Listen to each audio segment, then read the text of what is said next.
Hello friends, नमस्ते। कैसे हैं आप दोस्तों? आज हम डिस्कस करेंगे निपुण भारत के तहत अंकुर अभ्यास पुस्तिका, जो कि हिंदी विषय की है और कक्षा 4 के बच्चों के लिए आई हुई नई वर्क बुक पुस्तक है दोस्तों, जिसमें हमारा सप्ताह चल रहा है 15 दिवस 1 से 6 के अंतर्गत आज हम पढ़ेंगे पार्ट 9 नर्मदा की आत्मकथा। तो दोस्तों, इसके पहले हम कुछ मौखिक प्रश्न जो दिए हुए हैं उसके बारे में चर्चा कर लेते हैं चित्र देखकर। जैसे कि आपकी माँ आपको कौन कौन सी बातें सिखाती हैं, आपके परिवार में कितने सदस्य रहते हैं, उनके नाम बताइए। स्वतंत्रता सेनानी लाल बहादुर शास्त्री किस नदी को पार करके पढ़ने जाते थे, और अपने द्वारा लिखी गई अपनी जीवन गाथा को क्या कहते हैं। तो इस प्रकार आपको चित्र देख के इन प्रश्नों के उत्तर देने हैं। अब बढ़ते हैं अगली कड़ी में। यहाँ पर दिया गया है कि सरलीकृत एक पाठ दिया गया है जिसे आपको पढ़ना है, नर्मदा की कहानी। तो इसे आपको पूरा पढ़ना है और उससे संबंधित कुछ प्रश्न दिए गए हैं जिन्हें आपको उनके उत्तर देने हैं बच्चों।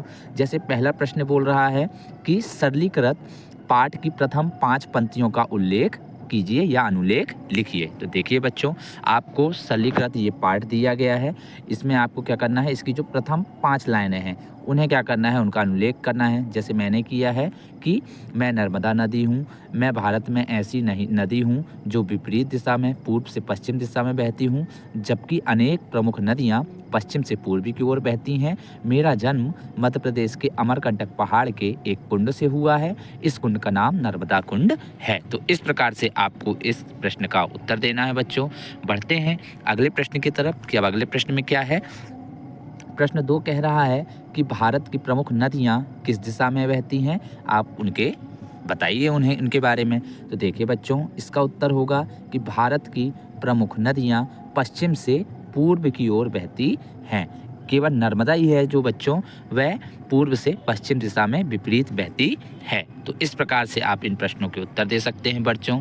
उम्मीद है कि आपको यह वीडियो पसंद आ रही होगी। चैनल को बच्चों आप सब्सक्राइब कर दीजिए और वीडियो पसंद आती है तो इसे लाइक और शेयर भी कर दीजिए। साथ ही साथ पुराने सप्ताहों की जो वीडियो हैं, चाहे वह पर्यावरण विषय की हो, हिंदी की हो या गणित की हो, ये आप अगर वॉच करना चाहते हैं तो इसे आप YouTube में जाकर प्लेलिस्ट में से सर्च कर इसे आप पढ़ सकते हैं बच्चों।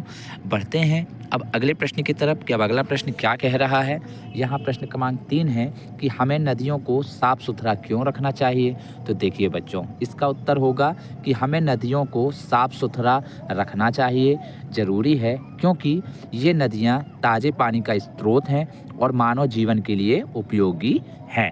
तो बच्चों, इस प्रकार से आपको इस प्रश्न का उत्तर देना है। अब आगे दिया हुआ है बच्चों कि शब्द वाक्य पठन लेख गतिविधियाँ के अंतर्गत अब पहला प्रश्न है बच्चों कि वाक्यों को पढ़िए और लिखिए। देखिए, जैसे पहला दिया हुआ है बच्चों कि मेरी धारा दूध के समान प्रतीत होती है। दूध के समान से क्या अर्थ है, लिखिए। तो देखिए बच्चों, इसका उत्तर होगा कि दूध के समान से अर्थ है दूध के जैसी सफ़ेद। अब वहीं बात करें दूसरे प्रश्न की कि मेरे जन्म के संबंध में पौराणिक कथाएं हैं, क्या आप पता करके लिख सकते हैं। हाँ, तो एक पौराणिक कथा लिखिए। तो देखिए बच्चों, इसका उत्तर होगा कि नर्मदा नदी के जन्म की कहानी बड़ी रोचक है। कहते हैं कि भगवान शिव के पसीने से मां नर्मदा का जन्म हुआ था, जिसको लेकर एक कथा प्रचलित है। कहा जाता है कि भगवान शिव मैखल पर्वत पर तपस्या पर बहुत लीन थे, तब उनके पसीने की जो बूंदें गिरी थीं उससे ही मां नर्मदा का जन्म हुआ था। मां नर्मदा को शिव जी की पुत्री भी कहा जाता है। तो इस प्रकार से बच्चों आपको इस प्रश्न का उत्तर देना है।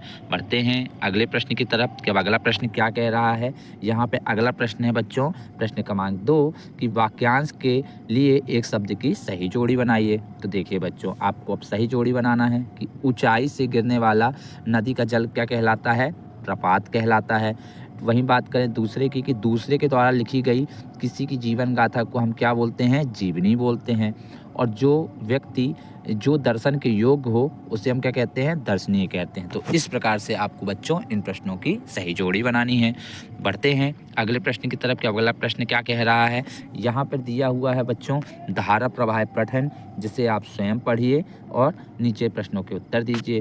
पहला प्रश्न कह रहा है कि माँ गंगा का उद्गम कहाँ से हुआ है, तो आपको इस प्रश्न का उत्तर देना है बच्चों कि माँ गंगा का उद्गम कहाँ से हुआ है। तो देखिए बच्चों, माँ गंगा का उद्गम उत्तराखंड के गढ़वाल हिमालय में स्थित गंगोत्री ग्लेशियर से होता है। तो इस प्रकार से आपको इस प्रश्न का उत्तर देना है बच्चों।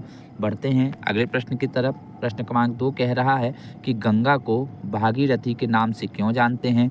तो देखिए बच्चों, इसका उत्तर होगा कि क्योंकि भागीरथ ने कठोर तपस्या कर कर गंगा नदी जी को पृथ्वी भूलोक पर लाए थे, तो इसीलिए गंगा को भागीरथी के नाम से जाना जाता है।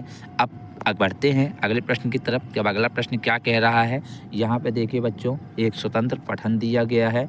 ये स्वतंत्र पठन दिया गया है, इस सूचना को हमें पढ़ना है और नीचे लिखे प्रश्नों के उत्तर देना है।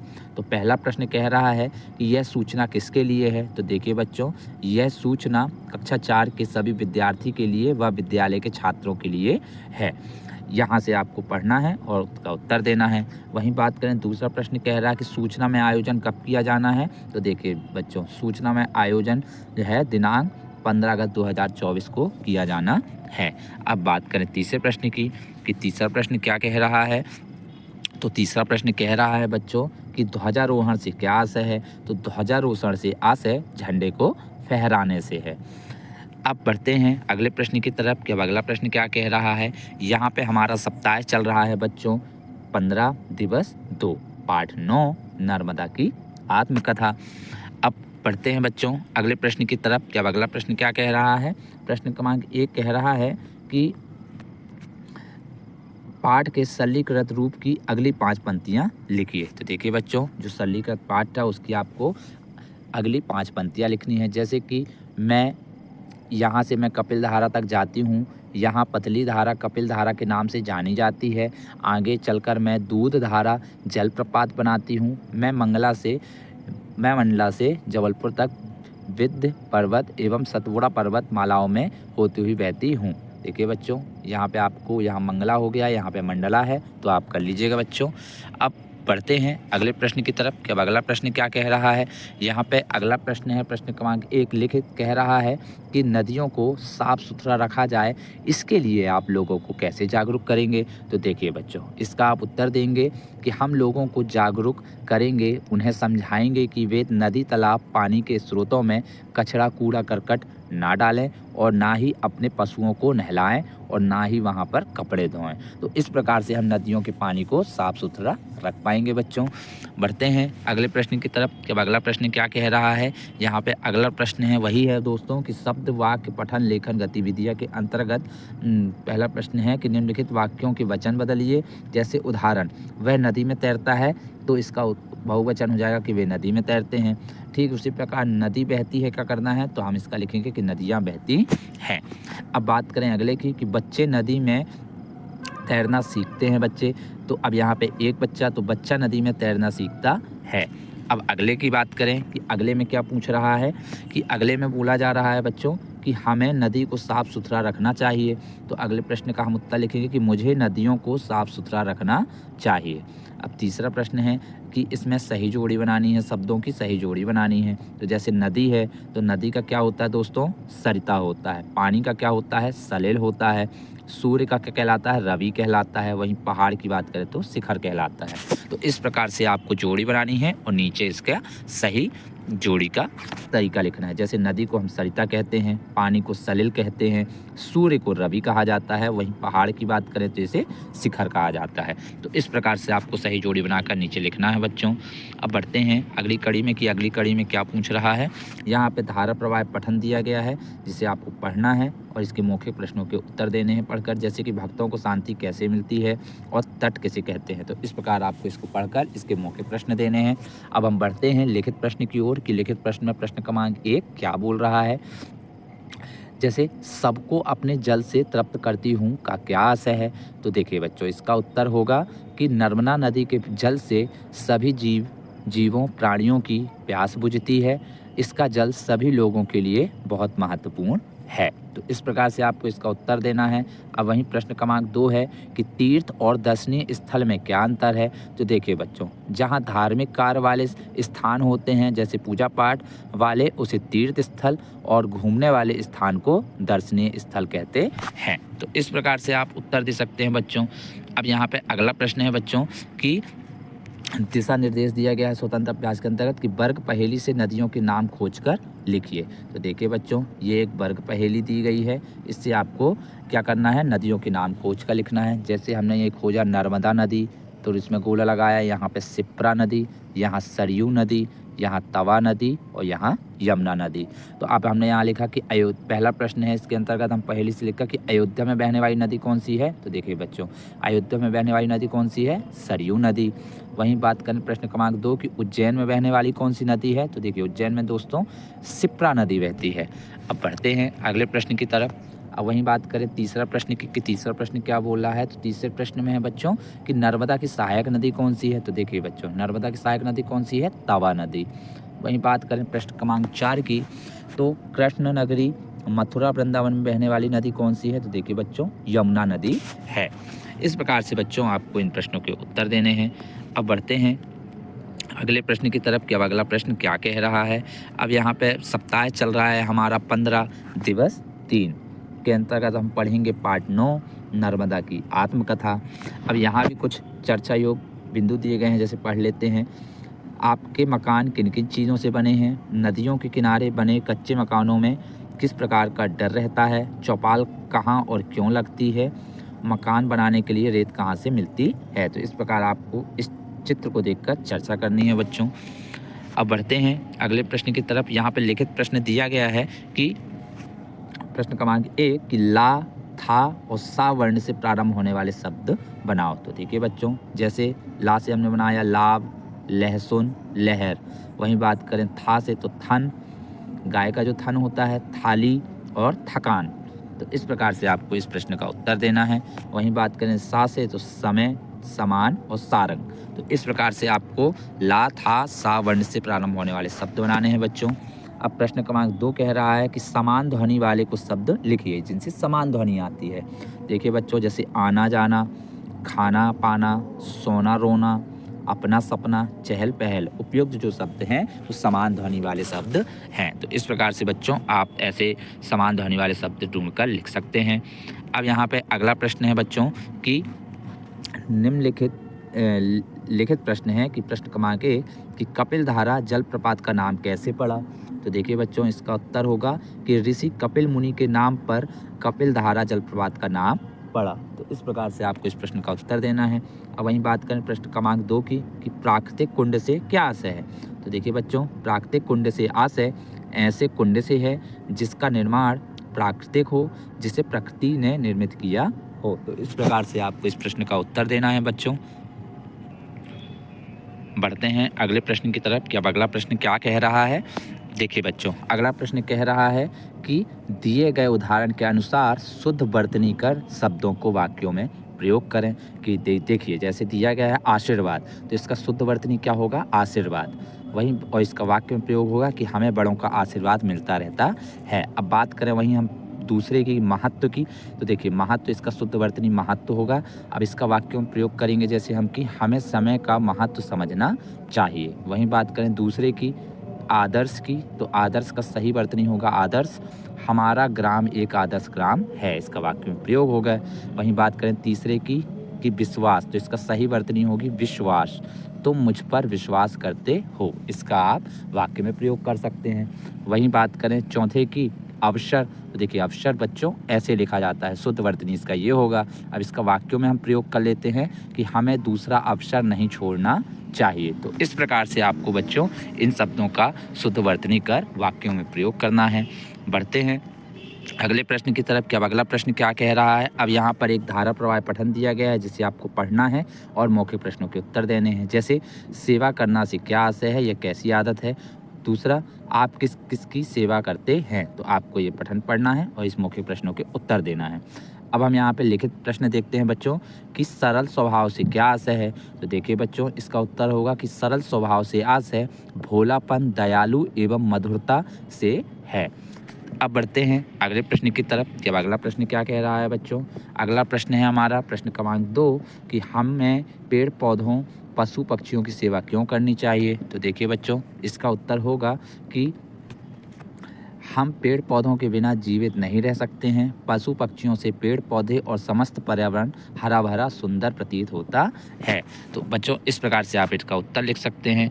बढ़ते हैं अगले प्रश्न की तरफ। क्या अगला प्रश्न क्या कह रहा है। यहाँ पे अगला प्रश्न कह रहा है स्वतंत्र अभ्यास के तहत कि चित्र देखकर 5 वाक्य लिखिए। तो देखिए बच्चों, यह जो चित्र बना हुआ है ये मतदान से संबंधित है, तो हम इससे संबंधित 5 वाक्य लिखेंगे। जैसे हमें अपने मतदाता हित का प्रयोग करना चाहिए, चुनाव में वोट जरूर डालें, हमेशा जागरूक रहें, मतदान हमारा अधिकार है, और 5वां अपनी सरकार खुद चलें। तो इस प्रकार से आपको इस चित्र को देखकर 5 वाक्य बनाने हैं बच्चों। अब बढ़ते हैं अगले प्रश्न की तरफ कि अब अगला प्रश्न क्या कह रहा है। यहाँ अगला प्रश्न है बच्चों कि शिक्षक द्वारा बोले गए वाक्य लिखिए। तो देखिए, जैसे हमने लिखा है कि संस्कार अच्छे हैं, दूसरा नर्मदा नदी का जल निर्मल है, और तीसरा हमें पढ़ना चाहिए। तो इस प्रकार जो शिक्षक द्वारा बोले गए वाक्य हैं आपको यहाँ पे लिखने हैं बच्चों। बढ़ते हैं अगले प्रश्न की तरफ कि अगला प्रश्न क्या कह रहा है। यहाँ पे अगला प्रश्न है बच्चों, जहाँ हमारा सप्ताह चल रहा है 15 दिवस 4 पाठ 9 नर्मदा की आत्मकथा। अब यहाँ भी हमें चित्र को देखना है बच्चों और इसके मौखिक चर्चा करनी है। जैसे मंदिरों के झंडे कैसे होते हैं, नदियों के किनारे बने दार्शनिक स्थलों के नाम बताइए, लाल बहादुर शास्त्री की जन्मभूमि किस नदी के किनारे बसे शहर में है, यह शहर क्यों प्रसिद्ध है। तो इस प्रकार से आपको इस चित्र को देखकर मौखिक प्रश्नों के उत्तर देने हैं। अब हम बात करें वहीं पे बढ़ते हैं आगे कि लिखित प्रश्न क्या कह रहे हैं। जैसे तुकान शब्द लिखिए, जैसे उदाहरण खीर और चीर। तुकान मतलब जो कि समान ध्वनि वाले होते हैं। तो देखिए, जैसे लिखा है माला, तो माला का हमने लिखा डाला और साला। वहीं सोने की बात करें तो सोने का हमने लिखा खोना और रोना। अब वहीं बात करें पानी की तो नानी और सानी। वहीं बात करें बिटिया की तो चिटिया और खुटिया। तो इस प्रकार से आपको तुकांत शब्द लिखने हैं। बढ़ते हैं अगले प्रश्न की तरफ। जैसे लिखा है कविता को आगे बढ़ाइए। तो देखिए बच्चों, जैसे लिखा है चिड़िया रानी, तो हमने बढ़ाया चिड़िया रानी रोज सुनाती एक नई कहानी, दाना चुगती पीती पानी कहलाती है चिड़िया रानी। तो इस प्रकार से आपको कविता को आगे बढ़ाना है बच्चों। बढ़ते हैं अगले प्रश्न की तरफ कि अब अगला प्रश्न क्या कह रहा है। यहाँ पे अगला प्रश्न है बच्चों लिखित प्रश्न की प्रयागराज में किन 3 नदियों का संगम है, यहाँ कौन सा प्रसिद्ध मेला लगता है। तो देखिए बच्चों, प्रयागराज में गंगा यमुना सरस्वती नदियों का संगम है, यहाँ कुंभ का प्रसिद्ध मेला लगता है। अब दूसरा प्रश्न है बच्चों कि पर्वतमालाओं से क्या आशय है, नाम लिखिए। तो देखिए, पर्वतमालाओं से आशय है जहाँ एक पर्वत दूसरे पर्वत से चिपका या सटा रहता है, उसी श्रृंखला को हम पर्वतमाला कहते हैं। पढ़ते हैं बच्चों अगले प्रश्न की तरफ कि अब अगला प्रश्न क्या कह रहा है। यहाँ पे अगला प्रश्न है बच्चों कि उर्वरा भूमि से आप क्या समझते हैं, अपने शब्दों को में लिखिए। तो देखिए बच्चों, इसका उत्तर होगा कि जो ज़मीन भूमि फसल के लिए अच्छी होती है, उपजाऊ होती है, जिसमें फसल अच्छी हो, उसे उर्वरा भूमि कहते हैं। तो इस प्रकार से बच्चों आपको इस प्रश्नों के उत्तर देना है। अगर आपने अभी हमारे चैनल को सब्सक्राइब नहीं किया है दोस्तों, तो चैनल को सब्सक्राइब कर दीजिए। हम बड़ी मेहनत से आपके लिए वीडियो बनाते हैं और आपके सप्ताहों की वीडियो को हम आपके पास लेकर आते हैं। तो इस प्रकार से बच्चों आपको इन प्रश्नों के उत्तर देने हैं। अब अगला प्रश्न है, देखिए कि अगला प्रश्न क्या कह रहा है। यहाँ लिखा है कि वाक्यों में प्रयोग कीजिए। जैसे तृप्त, उपजाऊ, नन्ही नन्ही बूंदें, छलांग और कल-कल। उदाहरण के रूप में हम देख लेते हैं, जैसे आज सुबह से नन्ही नन्ही बूंदें गिर रही हैं। तो इसी प्रकार अब हमें तृप्त का भी बनाना है बच्चों। देखिए, तृप्त जैसे नर्मदा नदी का पानी पीकर मैं तृप्त हो गया, यानी संतुष्ट हो गया। वहीं उपजाऊ की बात करें तो काली मिट्टी की ज़मीन उपजाऊ होती है। तो तीसरे की बात करें छलांग, तो हम इसका वाक्यों में प्रयोग करेंगे बच्चों कि बंदर पेड़ों से छलांग लगाते हैं। वहीं बात करें चौथे की कि कल कल, तो देखिए बच्चों इसका वाक्य में प्रयोग होगा कि नदियों का पानी कल कल करता है। तो इस प्रकार से आपको वाक्यों में प्रयोग करना है बच्चों। बढ़ते हैं अगले प्रश्न की तरफ कि अब अगला प्रश्न क्या कह रहा है। यहाँ पे अगला प्रश्न है हमारा धारा प्रवाह, तो आपको इसको पूरा पढ़ना है और मौखिक प्रश्नों के उत्तर देने हैं। जैसे आयुर्वेदिक से क्या समझते हो, चिकित्सा से क्या समझते हो, अब हम पढ़ते हैं लिखित प्रश्न की तरफ कि लिखित प्रश्न क्या कह रहे हैं। जैसे चरक संहिता ग्रंथ किस विषय पर आधारित है। तो देखिए बच्चों, आपको लिखना है कि जो चरक संहिता ग्रंथ है वो आयुर्वेदिक पर आधारित है। तो इस प्रकार से आपको इस प्रश्न का उत्तर देना है बच्चों। बढ़ते हैं अगले प्रश्न की तरफ कि अब अगला प्रश्न क्या कह रहा है। यहाँ अगला प्रश्न है प्रश्न क्रमांक 2 कि कुछ जड़ी बूटियों औषधियों पौधों के नाम लिखने हैं बच्चों आपको। तो हम जैसे लिखेंगे, जैसे आंवला, जामुन, नीम, बबूल, तुलसी और धतूरे का पत्ता, ये सभी औषधीय पौधे हैं। बढ़ते हैं अगले प्रश्न की तरफ कि अब अगला प्रश्न क्या कह रहा है बच्चों। यहाँ पे अगला प्रश्न है स्वतंत्र अभ्यास के तहत कि पुस्तकालय से किसी पुस्तक की कहानी को पढ़िए बच्चों। कहानी में आए किसी पात्र घटना पर 5 वाक्य लिखिए। जैसे अब हमने लिखा यह नंदिनी गाय के बारे में कि गाय बहुत सुंदर होती है, उसे हिंदू भारत में गाय माता मानते हैं। वहीं बात करें तीसरे की कि गाय का मूत्र अर्क औषधि में कार्य करता है। वहीं बात करें चतुर्थ की कि गाय का दूध पौष्टिक होता है। और पांचवे की बात करें कि गाय का गोबर खाद के काम आता है। तो इस प्रकार से आपको किस पुस्तकालय से किसी एक पुस्तक की कहानी को पढ़कर और उसके बारे में यहाँ पे 5 वाक्य लिखना है बच्चों। बढ़ते हैं अगले प्रश्न की तरफ कि अब अगला प्रश्न क्या कह रहा है। यहाँ हमारा सप्ताह चल रहा है 15 बच्चों, दिवस 5, पाठ 9 नर्मदा की आत्मकथा। अब यहाँ भी कुछ मौखिक प्रश्न दिए गए हैं जिसे हमें चित्र को देखना है और चित्र को पढ़कर इसी चर्चा करनी है। जैसे आपने भीड़ कहाँ कहाँ देखी है, अर्थात भीड़ कब कब होती है। आपने कभी किसी पर्व का आयोजन देखा है, जैसे संक्रांति या कुंभ का मेला। वहीं कुंभ का मेला किन किन नदियों के किनारे संपन्न होता है। तो इस प्रकार से बच्चों आपको इस चित्र को देखकर मौखिक प्रश्नों के उत्तर देने हैं। अब हम बढ़ते हैं लिखित प्रश्न की ओर कि लिखित प्रश्न क्या कह रहे हैं। जैसे निम्नलिखित उदाहरण देखकर अन्य प्रश्न बताइए। जैसे उदाहरण हम देखें कि नर्मदा नदी अमरकंटक से निकलती है, तो इसका हम प्रश्न बनाएंगे कि नर्मदा नदी कहाँ से निकलती है। ठीक बात करें दूसरे की कि मुझ पर सरदार सरोवर बांध बना है, तो देखिए इसका अब हम प्रश्न बनाएंगे कि सरदार सरोवर बांध किस नदी पर है। वहीं बात करें तीसरे की कि मेरे ही तट पर ओमकारेश्वर तीर्थ है, तो इसका प्रश्न बन जाएगा कि ओमकारेश्वर तीर्थ किस तट पर है। अब चौथा है कि मैं विपरीत दिशा में बहती हूँ, तो देखिए बच्चों इसका प्रश्न बना देंगे हम कि कौन सी नदी विपरीत दिशा में बहती है। तो इस प्रकार से आपको इन प्रश्नों के उत्तर देने हैं बच्चों। बढ़ते हैं अगले प्रश्न की तरफ कि अब अगला प्रश्न क्या कह रहा है। यहाँ पे अगला प्रश्न है प्रश्न क्रमांक 1 बच्चों कि मध्य प्रदेश की किस प्रसिद्ध नदी की परिक्रमा की जाती है। तो देखिए बच्चों मध्य प्रदेश की नर्मदा नदी की परिक्रमा की जाती है। अब प्रश्न क्रमांक 2 है कि भेड़ाघाट मनमोहक जलप्रपात है, मैं मनमोहक से क्या आशय है बच्चों।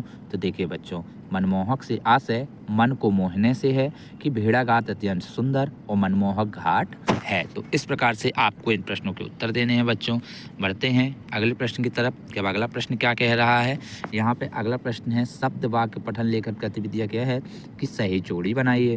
तो देखिए बच्चों अब आपको सही जोड़ी बनानी है। जैसे वह स्थान जहाँ 2 या कई नदियाँ मिलती है उसे क्या कहते हैं, तो उसे हम क्या कहते हैं, संगम कहते हैं। तो जैसे दूसरा है कि जो पूजा करने योग्य हो उसे क्या कहते हैं, तो उसे हम पूजनीय कहते हैं। तो इस प्रकार आपको सही जोड़ी बनानी है। वहीं बात करें तीसरे की तीर्थों की यात्रा करने वाला क्या कहलाता है, तीर्थयात्री कहलाता है। तो इस प्रकार आप सही जोड़ी बना देंगे। चौथा है सुख देने वाली क्या कहलाती है, सुखदायिनी कहलाती है। तो इस प्रकार से आपको सही जोड़ी बनानी है बच्चों जो उचित हो। अब बढ़ते हैं अगले प्रश्न की तरफ। अब यहाँ पे अगला प्रश्न दिया है बच्चों धारा प्रवाह पठन दिया है, तो आपको इस धारा प्रवाह पठन को पूरा पढ़ना है और वो इससे मौखिक प्रश्नों के उत्तर देना है। जैसे घूमने से क्या क्या लाभ होते हैं और घूमने का उचित समय कौन सा होता है। अब यहाँ पे हम बात करें लिखित प्रश्न की कि लिखित प्रश्न क्या कह रहा है। प्रश्न क्रमांक 1 बोल रहा है बच्चों कि सत्यवादी से क्या आशय है। तो देखिए बच्चों सत्यवादी से आशय सदा सत्य बोलने से है। जो व्यक्ति सदा सत्य बोलता है उसे सत्यवादी कहते हैं। तो इस प्रकार से बच्चों आपको इस प्रश्न का उत्तर देना है। बढ़ते हैं अगले प्रश्न की तरफ कि अब अगला प्रश्न क्या बोल रहा है। यहाँ अगला प्रश्न है प्रश्न क्रमांक 2 कि हरिश्चंद्र कौन थे और वे क्यों प्रसिद्ध थे, आपको बताना है बच्चों। तो देखिए बच्चों इसका उत्तर होगा कि हरिश्चंद्र एक राजा थे जो सदा सत्य बोलते थे। सदा सत्य बोलने के कारण उनकी पदवी आज भी दी जाती है। तो इस प्रकार से बच्चों इन प्रश्नों के उत्तर देने हैं। अब बढ़ते हैं अगले प्रश्न की तरफ कि अब अगला प्रश्न क्या कह रहा है। यहाँ अगला प्रश्न है प्रश्न क्रमांक 1 कि अपने पुस्तकालय से किसी कविता की पुस्तक से कविता पढ़िए और उसका अर्थ साथियों के साथ चर्चा करके लिखिए। तो देखिए बच्चों, जैसे इसका उत्तर होगा कि फूलों से हमेशा मुस्कुराना, प्रसन्नचित होना सीखना चाहिए। चाहे कैसी भी विकट परिस्थिति हो, क्यों ना हो आ जाए, हमें हमेशा सभी को खुश रखना चाहिए। सबसे मुस्कुराते हुए बिना द्वेष की भावना की बात करनी चाहिए। तो इस प्रकार के दोस्तों, आपको पुस्तकालय से किसी एक कविता को पढ़कर उसका अर्थ लिखना है और दोस्तों से चर्चा करनी है। बढ़ते हैं अगले प्रश्न की तरफ। जब अगला प्रश्न क्या कह रहा है, यहाँ पे अगला प्रश्न है दोस्तों कि शिक्षक द्वारा बोले गए शब्दों और वाक्यों को लिखिए। तो देखिए बच्चों, इसका उत्तर होगा जैसे आश्रम, पुस्तकालय, विकट, भावना, प्रसन्नचित, कविता और जमीन। तो इस प्रकार बच्चों आपको शिक्षक द्वारा बोले गए शब्दों या वाक्यों को यहाँ पर लिखना है। अब बढ़ते हैं अगले प्रश्न की तरफ कि अब अगला प्रश्न क्या कह रहा है बच्चों। यहाँ हमारा सप्ताह चल रहा है 15 दिवस 1 से 6 के अंतर्गत हम आज पढ़ेंगे पाठ 9 नर्मदा की आत्मकथा। देखिए बच्चों, अब यहाँ कुछ मौखिक भाषा विकास के अंतर्गत मौखिक चर्चा करने के लिए कुछ प्रश्न दिए गए हैं, जिसे हम पढ़ लेते हैं। जैसे नदियों के किनारे बने कुछ दार्शनिक स्थलों के नाम लिखिए। जलप्रपात किसे कहते हैं? नाव चलाने वाले को तैरना सीखना क्यों आवश्यक है? तो इस प्रकार से आपको इन प्रश्नों को पढ़कर उनकी मौखिक चर्चा अपने दोस्तों से, मित्रों से या चार्जी मैडम जी से करनी है बच्चों। बढ़ते हैं अगले प्रश्न की तरफ कि अब अगला प्रश्न क्या कह रहा है। यहाँ लिखित प्रश्न है बच्चों कि निम्नलिखित वाक्यों को सही क्रम में लिखिए। जैसे राधा गाती गीत एक है, तो जैसे राधा एक गीत गाती है, तो यहाँ पे ये टूटे मूटे शब्द दिए गए हैं जिन्हें हमें सीधा करके लिखना है। तो देखिए बच्चों, जैसे हमने लिखा कि नर्मदा अमरकंटक से निकलती है, तो पहले हमने नर्मदा लिखा, फिर अमरकंटक से निकलती है। तो उसी प्रकार दूसरा है, तो उसमें मैं पश्चिम दिशा में बहती हूँ। तो वहीं तीसरे की बात करें कि यहाँ प्राचीन काल में कपिल मुनि आश्रम था। तो इस प्रकार से आपको ये टूटे फूटे जो अलग अलग शब्द दिए हैं उन्हें सही क्रम में जमा कर लिखना है बच्चों। अब यहाँ पे अगला प्रश्न है बच्चों कि नर्मदा नदी के किन्हीं 2 जलप्रपातों के नाम लिखिए। तो देखिए बच्चों, पहला है भेड़ाघाट जलप्रपात जो कि जबलपुर शहर में है। वहीं बात करें दूसरे की कपिलधारा जलप्रपात जो कि अमरकंटक में है। तो इस प्रकार से आपको नर्मदा नदी के 2 जलप्रपातों के नाम लिखने हैं बच्चों। बढ़ते हैं अगले प्रश्न की तरफ कि अब अगला प्रश्न क्या कह रहा है। जैसे अगला प्रश्न है बच्चों प्रश्न क्रमांक 2 कि नर्मदा मैया दुखी कब हो जाती हैं। तो देखिए बच्चों, लोग जब नर्मदा नदी में कूड़ा करकट डालते हैं और उसे दूषित करते हैं, प्रदूषित होने के कारण नर्मदा मैया दुखी हो जाती हैं। तो इस प्रकार से आपको इस प्रश्न का उत्तर देना है बच्चों। अब अगला प्रश्न है कि निम्नलिखित शब्दों के बहुवचन लिखिए। देखिए बच्चों, यहाँ पे एक वचन है और यहाँ पे बहुवचन है। जैसे नदी, तो इसका बहुवचन होगा नदियाँ। वहीं बात करें झरना की, तो इसका बहुवचन होगा झरने। वहीं बात करें धारा की, तो इसका बहुवचन होगा धाराएं। वहीं बात करें तीर्थ स्थल की, तो इसका बहुवचन होगा तीर्थ स्थलों। तो इस प्रकार से आपको इन शब्दों के बहुवचन लिखना है बच्चों। बढ़ते हैं अगले प्रश्न की तरफ कि अब अगला प्रश्न क्या कह रहा है। यहाँ अगला प्रश्न है धारा प्रवाह पठन, जिसे आपको ये पूरा पढ़ना है और पढ़े गए शब्दों की संख्या को बॉक्स में लिखना है। तो ये सर या शिक्षक करेंगे दोस्तों, आपको नहीं करना है। जैसे प्रश्न, पृथ्वी रसातल में चली जाती है, वाक्य से आप क्या समझते हैं, लिखिए। तो देखिए बच्चों, इसका उत्तर होगा कि पृथ्वी रसातल में चली जाती है का मतलब होता है कि पृथ्वी बहुत गहरी हो जाती है। तो इस प्रकार से आपको बच्चों इस प्रश्न का उत्तर देना है। बढ़ते हैं अगले प्रश्न की तरफ कि अब अगला प्रश्न क्या कह रहा है। यहाँ प्रश्न क्रमांक 2 कह रहा है कि गंगा नदी के किनारे बसे कुछ शहरों और गांवों के नाम लिखिए बच्चों। तो देखिए बच्चों, इसका उत्तर होगा कि प्रयागराज, बनारस, काशी, हरिद्वार और पटना, ये गंगा नदी के किनारे बसे हुए शहर हैं। इस प्रकार से बच्चों आपको इस प्रश्न के उत्तर देना है। अब बढ़ते हैं अगले प्रश्न की तरफ कि अब अगला प्रश्न क्या कह रहा है। यहाँ बच्चों, यहाँ स्वतंत्र पठन दिया गया है और आपको इसको पढ़कर यहाँ लिखित प्रश्न के उत्तर देने हैं। जैसे हमें पानी कहाँ कहाँ से प्राप्त होता है। तो देखिए बच्चों, इसका उत्तर होगा कि हमें पानी नदी, तालाब, हैंडपंप, कुआं, नहर से प्राप्त होता है। तो इस प्रकार से आपको इस प्रश्न के उत्तर देने हैं बच्चों।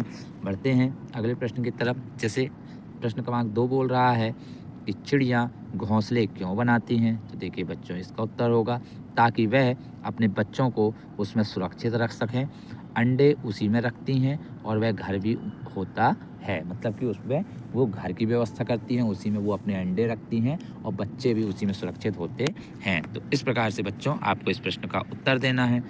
अब वहीं बात करें अगले प्रश्न की कि शिक्षक द्वारा बोले गए शब्दों और वाक्यों को लिखिए। तो देखिए बच्चों, जैसे शहर, चिड़िया, अनुमोदन, धरती और सुनहरी, ये आदि शब्द हैं जो शिक्षक द्वारा बोले जाते हैं या बोले गए हैं इसमें। तो आप भी जो शिक्षक द्वारा बोले गए शब्द हों बच्चों, इन्हें वहाँ से लिख सकते हैं। उम्मीद है कि आपको यह वीडियो पसंद आया होगा। आपको यह वीडियो पसंद आया हो बच्चों तो वीडियो को लाइक कीजिए, शेयर कीजिए और मैं पुरानी प्लेलिस्ट से जाकर पुरानी वीडियो को आप वहाँ से वॉच कर सकते हैं। मिलते हैं दोस्तों अगली कड़ी में अगले नए सप्ताह के साथ। जय हिंद, जय भारत।